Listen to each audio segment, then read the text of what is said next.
در جامعه‌ای که ناخوانده داناها زیاد باشند، همواره قدر علم و قدر عالم را پایان می‌آورند.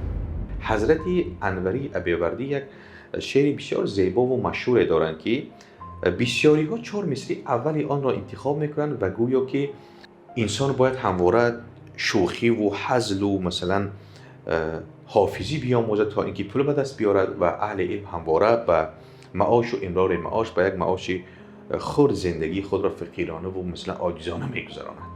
حضرت انوری میگویند ای خواجه مکن تا بتوانی طلبی علم، کاندر طلبی راتبی هر روزه بمانی.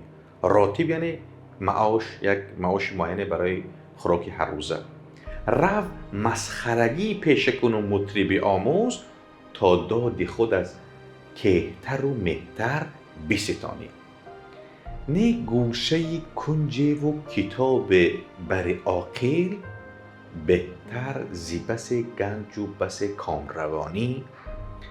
گر بی خردان قیمت این ملک ندانند، ای عقل خجل نیستم از تو که تو دانی.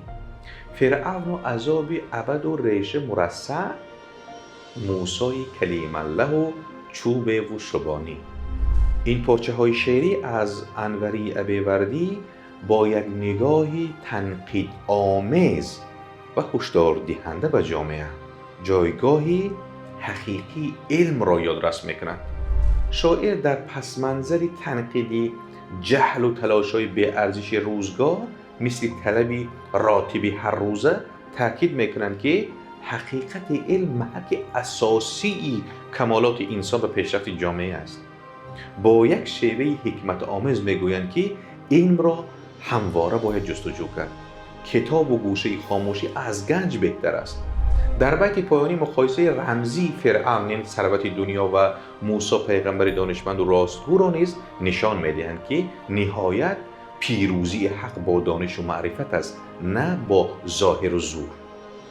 علم همیشه بالاتر از همه چیز است، نه ثروت و نه ظاهر میتواند جایگزین معرفت گردد. رشد انسان و جامعه تنها با شناخت، اندیشه و علم به دست می آید. از این رو علم را همواره ما باید قدر کنیم و اهل علم جایگاهی ویژه دارند در همه دور و زمان. با مرکز خرد بمانید تا بهترین ها را بشنوید.